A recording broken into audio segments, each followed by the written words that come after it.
Hey guys, it's Scott.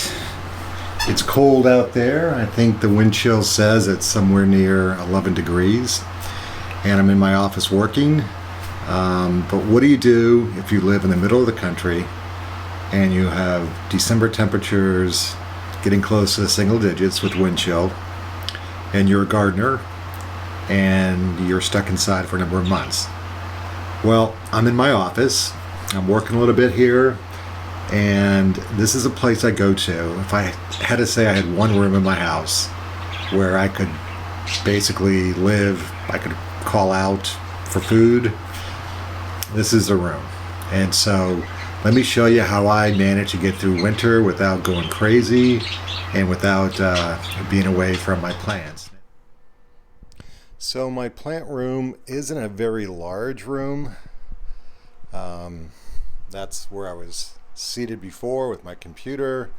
This is pretty much where I spend a good deal of my time during the winter, of course, but throughout the year. And now here are my buddies Fiji and Xerxes. I guess you could pretty much tell which one's Fiji. He's the green one, and the one who's looking at the camera saying, "What is that?" is Xerxes, and he's the blue one. And yep, the cage is open because they do like to fly around in the morning, and I let them do that. And so I'll shut the door so they don't fly elsewhere. But as I said, my window in the past, I've said it faces east, which is not optimal. You know, if I had a south-facing window or even a west, you know, for my plants, I think it would be a great deal for them. But with the supplemental light that I have, and I'm going to turn these things off in a minute, but I thought I'd let you see what they look like. I've got different types of lights that go on during the winter time for my different types of plants. Got some barrel cactus up there, a lot of cactus, Tillandsia air plants. I think these are the Xerographicas.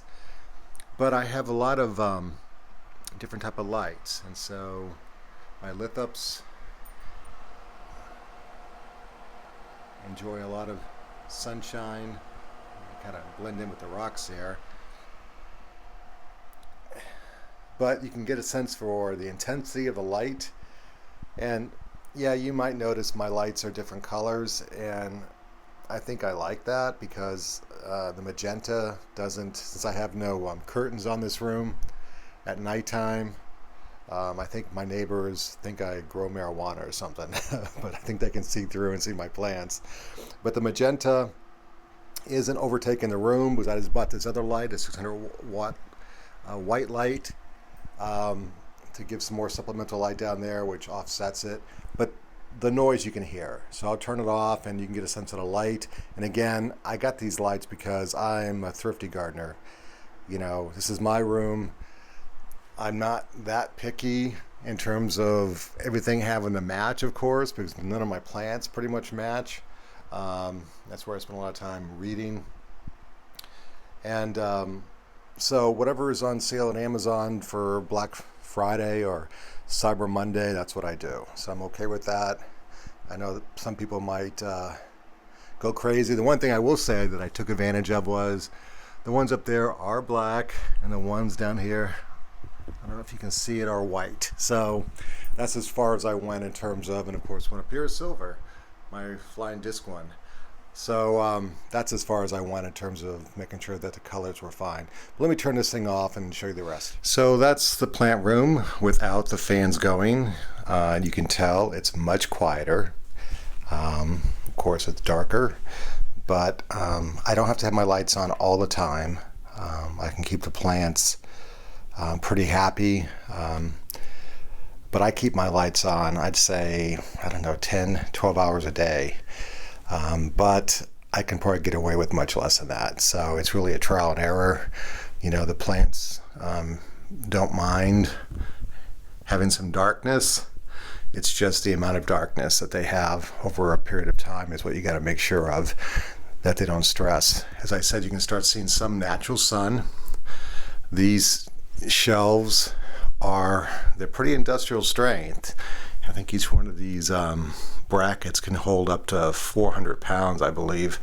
And they're into the studs of the wall. And so I made sure they hit the studs on the inside of the wall. But this wall is a north wall. So if I'm facing east, of course, south would be that way. And so any sun I get, I want, as it moves, you can tell back there, I want it to hit this wall. So if you don't want to like put every plant you have in front of a window, this is how I deal with it. Sorry if I'm going too fast with I don't have my gyro working quite right.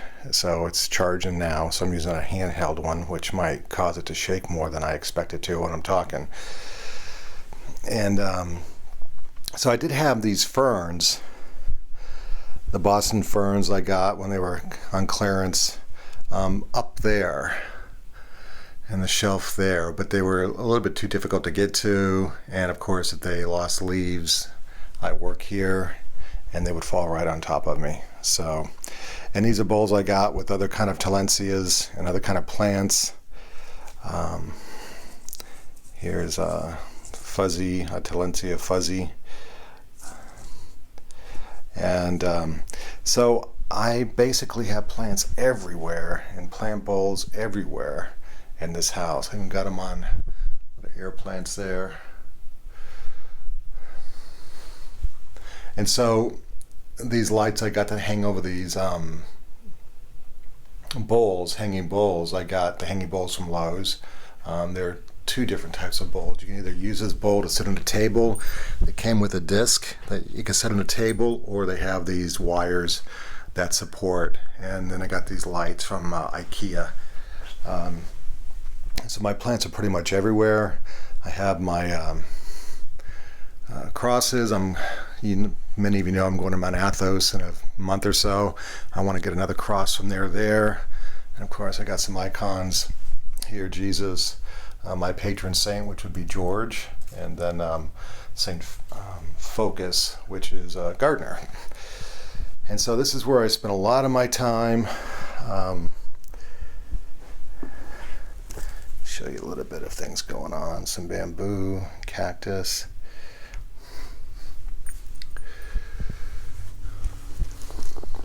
Many different layers. I got this shelf that I put outside over the summer, and I put all these plants outside on my deck, and it weathered a bit. But I got these benches pretty cheaply from Aldi. I actually got some plants there, some orchids that do come back. Pachypody. So this is where, if you had to do something, you'd spend your time with your plants and with your parakeets that keep you company and make a noise. Well, this is my office space. This is where I spend a good deal of time with my plants and with my parakeets. And my dog Maxwell, when he wants to show up, I think he's a little upset that I shut the door on him. So I think he's downstairs with my wife, feeling sorry for himself, but he'll be back. But this is how I spend my days. This is how I spend my winters, especially. This is a place I need to have, because I'm a guy who, if I don't have a good surrounding or I don't feel part of nature or plants, it really does impact me. So maybe to some people, they can go through a cold, dark winter as a gardener and come out in springtime ready to go, which I am, but during the winter I gotta have something. And so this is my solution to any sort of winter blues or dark moments in terms of being away from plants, by bringing my plants with me or buying plants I can bring inside. And so over the years I've actually brought a lot of these plants outside during the spring and summer and let them be in the yard, but I think over time it's really not worth it to me anymore. I have these lights now. If they need lights, of course this room gets more sun in the summertime, but in the wintertime I can supplement the plants with their light source. But the back and forth, not just the physical activity of bringing them back and forth, But when you start bringing sort of insects in and other kind of stuff, it's just not worth it to me anymore. So this is my room that's going to stay this way. The plants that are here will stay in this room, and so I'm not going to be going back and forth outside, inside with my plants. So I'm okay with that, but it also gives me an idea where, you know, when the AC's going in summertime, I still got a plant room I can go to when it's too hot outside and be around my plants. So it works both ways, right? Anyways, I hope you guys enjoyed seeing my plant room. I hope you guys are doing well, and we'll talk to you later on. Have a great day.